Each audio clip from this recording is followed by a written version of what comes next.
Joined by Elias Hanna from Beirut. He's a senior lecturer on strategy, geopolitics, and history of Lebanon at the American University of Beirut, and he's also a retired Lebanese Army General. General, good to have you here with us on TRT World. Now, one thing that I find rather mind-boggling about what's happening with this hostage deal is the fact that at one point, Hamas is going to run out of releasing hostages because, as I understand, there is a limited number of hostages with Hamas right now. So for how much longer do you think Hamas can use hostages release to extend the truce? Jafar, I guess that here comes the main challenge for Hamas as well as for the Palestinian resistance. Are they one body? I mean, like there is 7 factions in Gaza, including Hamas and Al-Jihad. Are they in one basket and they are really dealing and negotiating one basket?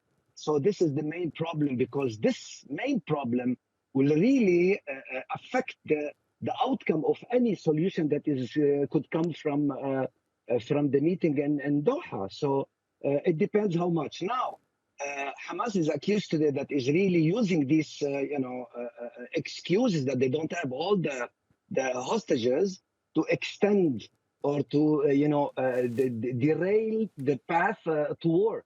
So there is some problem inside, Jafar. General, what do you think is going to happen with the hostage deal? How likely do you think is it for it to be extended? And what are the odds of the truce deal changing into a permanent ceasefire? I mean, we have to look now to Doha, to Qatar, what's happening when you have such high personality. I mean, when you have William Burns, when you have David Bernia, when you have the Egyptian and the Qatari, it's like the cell of crisis management, high rank, because for a big problem you have William Burns. I guess they are planning for something very big, but this very big, the details, I mean, the devil is in the details. You know why? Because you still have 161 hostages not really released. Who control them? Who own these hostages? Moreover, if you want to go for a big deal, when you have David Barnea, the Mossad chief, and when you have William Burns, CIA director, and the Egyptian as well, the main venue between Hamas and the whole world, which is Doha. I mean, they are cooking something very important, because this high personality, it has to go for like a total solution for the situation. But you have, we're still in the first step. I mean, you still have 161 hostages not really released. What about the detained army of the Israeli? What would be the situation of the Israeli army inside Gaza? Who is going to be responsible after any deal that might come from Doha? So the problem is very big, and Right. I think that this truth will help everybody to reassess, reorganize, reassess the situation, and rest, maybe preparing for the any military encounter or violence for the next step. General Hanna, this is how it looks to me. There's not just pressure mounting from the international community on Israel to extend the truce, but also from people within Israel. Just a few moments ago, we were showing live scenes coming out of Tel Aviv where families of hostages have gathered, waiting for another possible swap of hostages and prisoners. So it seems to me the Israeli government is under a lot of pressure. Now, the question is whether or not the government is going to respond to this pressure. What do you think? I think maybe Netanyahu has really gone at the beginning of the war for a maximalist approach, not really achievable goals. Now he is trying to mediate. I mean, when you have the war stopped, you have to go to mediation. When you go to mediation, you have to do some concessions. And these concessions will hit back at Netanyahu, who is not really viable for the future of the post-war. So I think that the Israeli society is, divided today, taken into consideration the promises of Netanyahu, what's going to happen later in Gaza, as well as the hostages. I mean, the 161 hostage that's still under Hamas control, or maybe Al-Jihad or any other faction, will be the main problem, because all of them are ex-military or active military, and how he can really release them by releasing, the Palestinian prisoners, which may count like 7,000 after the 7th of October.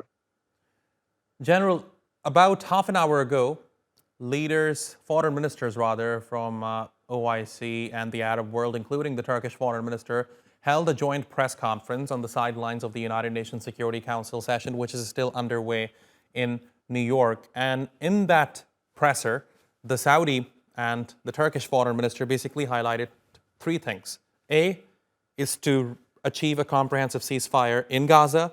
B, to provide Gaza with all the required humanitarian assistance. And the third one was to create a Palestinian state. They emphasized on the need for a two-state solution. Let me ask you, in the wake of what has happened in Gaza and between Hamas and Israel, not just since the 7th of October, but over the past 2 decades or so, how likely do you think is it for a two-state solution to be reached? I think we have, if we are going to two-state solution, we have to really first solve the problem of Gaza. Second, we have to have a Palestinian unity. Third, we have to have like one political goals for the Palestinian. Third, we have to have like one ideological approach or affinity between Ramallah and Gaza. Moreover, I do remember that in 2002, the Arab League summit in Beirut proposed the two solutions, but we have to ask, is Israel really ready to give two-state solution in this time, having this division in the Israeli society? The Israeli society have really changed. There is a generational shift. We are not really talking about only Zionism as secular movement. We are talking about Zionism as a religious movement. It's highly complicated. Moreover, who controls the ground, controls the negotiation? You have the Israelis, you have the Palestinian, and the United Nations Security Council. It's good. It's like suggestion for something. But look who's talking about, ceasefire and political solution or something for next step in Gaza. There you have the Qatari as a negotiator, as a link, and you have the Americans, and you have the Israelis, and you have the Egyptian. All the concerned people that are really affected by geography.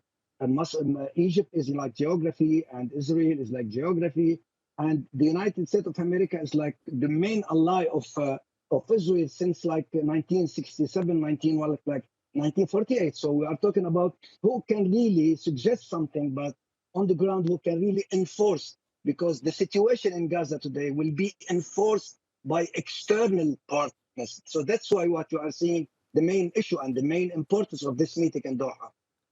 General Elias Hanna, thank you very much for talking to us here on TRT World. Really appreciate your taking out the time.